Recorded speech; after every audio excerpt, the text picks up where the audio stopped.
प्रभु यीशु ख्रिस्त में मेरे प्रिय भाइयों और बहनों,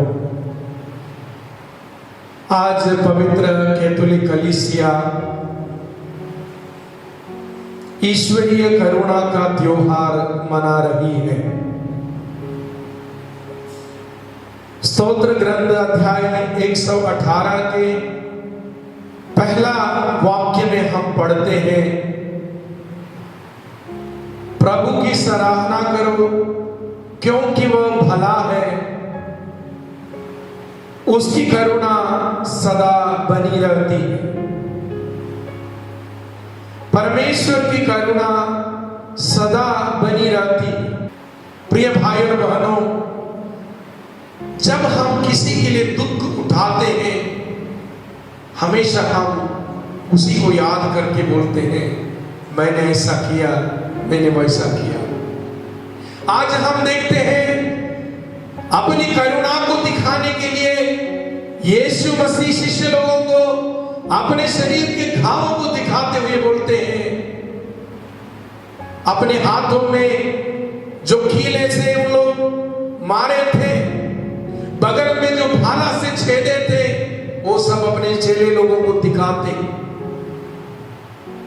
अपनी करुणा के निशान बने, उस हृदय में लगे बड़े चोट के निशान को दिखाते हुए प्रभु यीशु आज अपनी करुणा के बारे में हमें फिर से याद दिलाते हैं।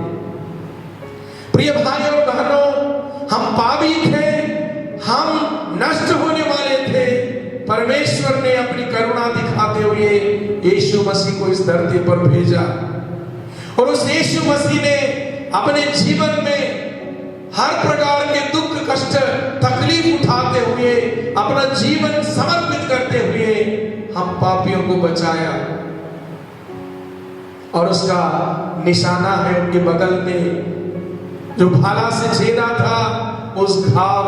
और थॉमस को बोलता है, अविश्वासी मत बनो, इस घाव को देखो और मेरी करुणा का अनुभव करो।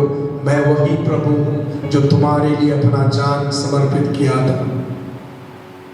प्रिय भाई और बहनों, आज करुणा के त्योहार है। करुणा के चित्र आप लोग देखा होगा, उस फोटो को आप देखे होंगे। जब करुणा के माला जपते हैं, उस फोटो को हम रखते हैं। क्या आपने उस फोटो को देखा है? उस फोटो में आप एक चीज देख सकते हैं, यीशु मसीह के बगल में जो निशाना है, जो घाव का निशाना है, वहां से दो किरणें निकलती हैं, प्रकाश के दो किरणें निकलती हैं। ये प्रकाश की दो किरणें क्या का प्रतीक है? एक किरण रक्त का प्रतीक है, एक किरण जल का प्रतीक है। जब यीशु मसीह को भाला से मारा था, वहां से रक्त और जल निकले थे। रक्त यीशु मसीह के मुक्तिदायक मृत्यु और पवित्र यूखरिस्ट को दर्शाते हैं, और जल पवित्र बपतिस्मा और पवित्र आत्मा को दिखाते हैं। मेरे प्रिय भाई और बहनों, जिन्होंने परमेश्वर के विरुद्ध पाप किया, जिन्होंने परमेश्वर के सामने मुंह मोड़ा, ऐसे लोगों को भी वो वरदान देते हैं। जो उनको भाले से मारकर उसको दुख पहुंचाया, उन्हें भी रक्त और जल का दान करते हुए उनको आशीषित करता है। प्रिय भाई और बहनों, परमेश्वर की करुणा कितनी बड़ी है। अगर हम थोड़ा और गौर से देखें तो करुणा जो शब्द है, इब्रानी भाषा में रहेम बोल के एक शब्द से उसका उत्पन्न है, उसकी उद्भव है। रहेम का अर्थ है गर्भपात्र, मां का कोख। गर्भपात्र, माता के गर्भ, उसी शब्द से रहम बनता है। रहम का मतलब है करुणा। हम लोग उर्दू भाषा में, अरबी भाषा में बोलते हैं, मेरे ऊपर रहम करो, करुणा करो। ये रहम जो शब्द है वो बनता है रहेम से, और रहेम गर्भ को दिखाता है उस शब्द। एक माता अपने गर्भ में पड़े बच्चे को गर्भनाल के जरिए रक्त और जल और सब कुछ प्रदान करते हुए उस बच्चे का पालन करता है और उस बच्चे के लिए कष्ट उठाता है। इसलिए माँ और बच्चे का जो प्यार का रिश्ता है गहरा रहता है। क्या एक माँ अपने दूध मोहे बच्चे को भूल सकता है? परमेश्वर बोलता है अगर माँ भूल भी दे, मैं तुझे नहीं भूलूंगा, क्योंकि मेरा तुम्हारे साथ जो रिश्ता है उससे भी गहरा है। क्योंकि यीशु मसीह जिस प्रकार एक माता गर्भनाल से अपने बच्चे को पोषित करता है, अपने ही रक्त और शरीर से विश्वास का पोषण करता है। मेरे प्रिय भाई और बहनों, प्रभु की करुणा कितनी बड़ी है। बहुत सारे लोग इसके बारे में नहीं सोचते।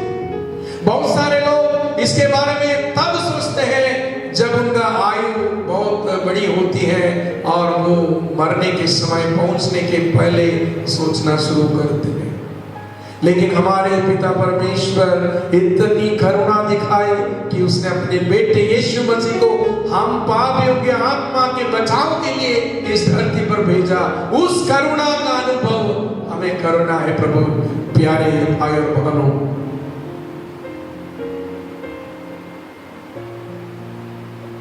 जब हमसे किसी व्यक्ति प्यार करते हैं, उनको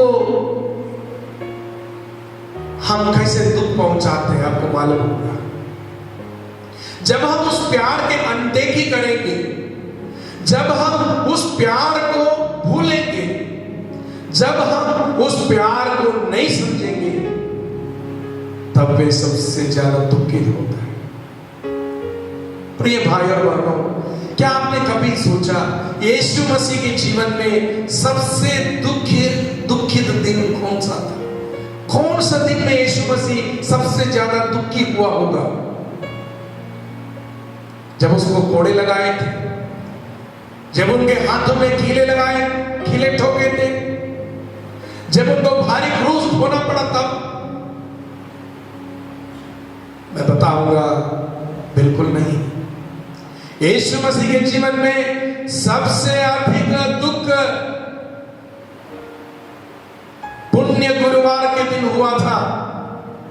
पुण्य गुरुवार के दिन जब उन्हें मालूम पड़ा मेरे ही साथ चलने वाले मेरे चेले लोगों में से कुछ लोग मेरे को धोखा देंगे, मेरे को अस्वीकार करेंगे, मेरे प्यार को ठुकराएंगे,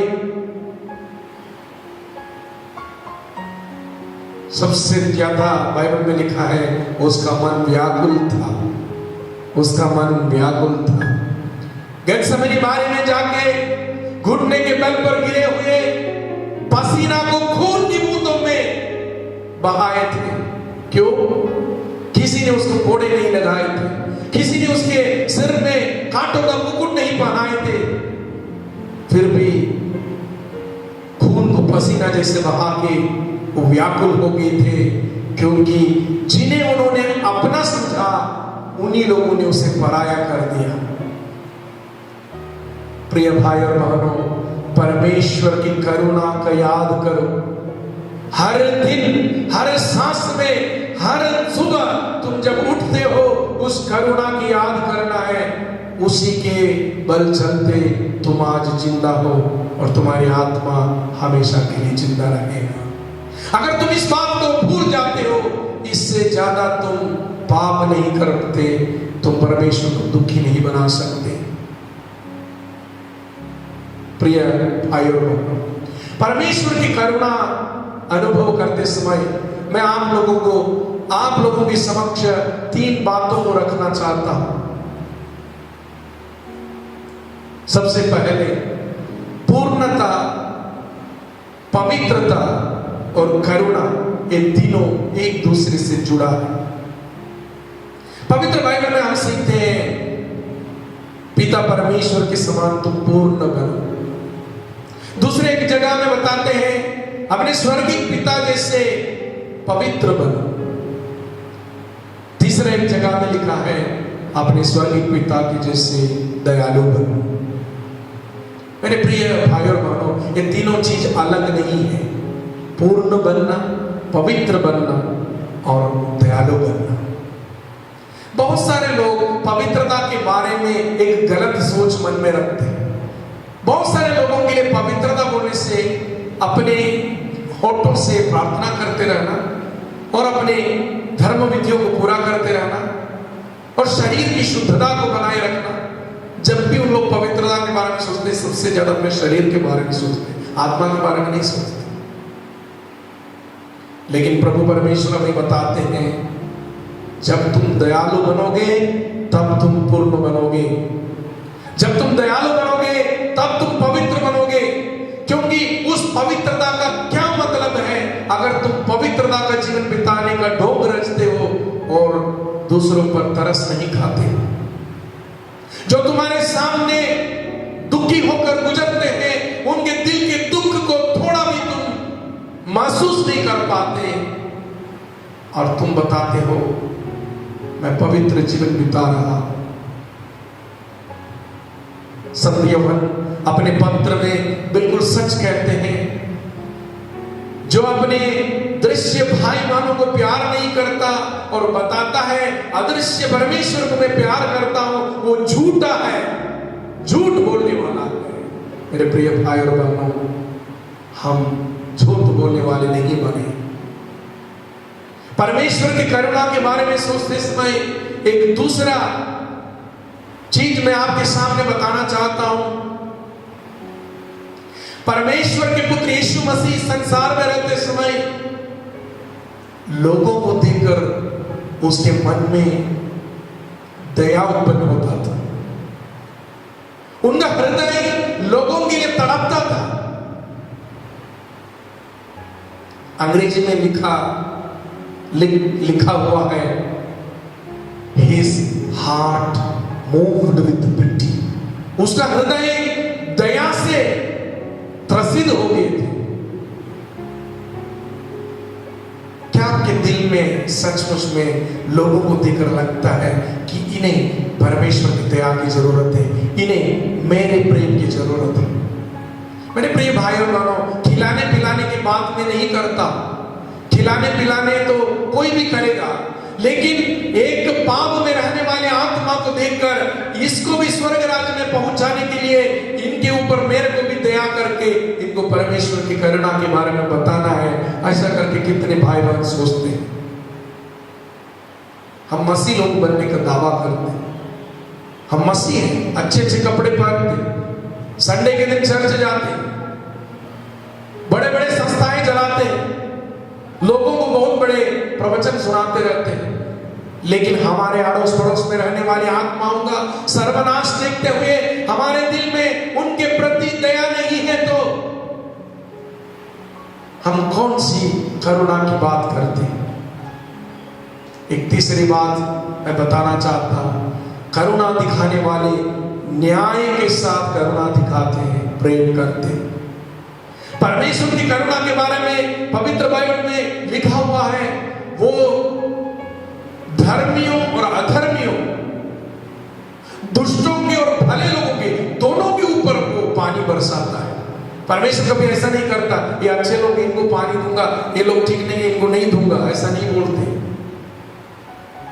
सभी को बराबर प्यार करता है। देखो, हमारे जीवन के बारे में सोचो, हम कैसे प्यार करते लोगों को। जो हमारी स्तुति करते हैं उनको हम ज्यादा चाहते हैं, जो हमारी भलाई करते हैं उनको हम बहुत चाहते हैं, जो अपने खून का है उनको हम बहुत चाहते हैं, जो अपनी जाति का है उनको हम बहुत चाहते हैं। और अन्य लोग, मेरे प्रिय भाई और बहनों, मसीह लोग जाति, धर्म, सेक्स, देश, धन, पद, ये सब के नाम से अगर बंटवारा करेंगे और प्यार करने जाएंगे तो आप तो परमेश्वर के स्वर्ग राज्य से बहुत दूर है। आप तो कभी परमेश्वर की करुणा को नहीं समझेंगे। आज भी हम ऐसे लोगों को देखते हैं जो जाति के नाम से अलग बनना चाहते हैं, जो देश के कारण अलग, वो केरल का, ये उड़ीसा का, ये छत्तीसगढ़ का, वो फलाना जात का है, ये फलाना जात का, ये फलाना खानदान का है, ये फलाना परिवार का। अरे ये तो बहुत गरीब है, ये तो बहुत अमीर है। अलग अलग बहाने लेकर बंटवारे करने वाले लोग, परमेश्वर के स्वर्ग राज्य से तुम सब निष्कासित बन जाओगे। एक ही मानव जाति का कल्याण के लिए परमेश्वर ने अपना जीवन कुर्बान किया। भले वो यहूदी धर्म में, यहूदी जनता में, यहूदी जाति में जन्म लिया, उसने क्या कहा, सारे दुनिया में जाके सभी लोगों को प्रचार करो और पिता और पुत्र और पवित्र आत्मा के नाम पर उनका बपतिस्मा दो। ऐसा नहीं कहा कि इस्राएल के लोगों के पास जाओ, उनको बचाओ। तो हम कौन हैं जो अपने ही निजी मतलब को निकालने के लिए प्यार करने का ढोंग करते हैं। आइए इस ईश्वरीय करुणा के दिन हम सचमुच प्रभु की करुणा को पाए। हमारा जिंदगी में उस करुणा का अनुभव नहीं है तो हम सूखी मरुस्थल की जैसे बनेंगे और हमारी आत्मा कभी नहीं बचेगी। आइए हम उस परमेश्वर की महान कृपा का महसूस करें और उस करुणा को दूसरों तक पहुंचाने के लिए अपना जीवन समर्पित करें। पिता और पुत्र और पवित्र आत्मा के नाम पर आमीन।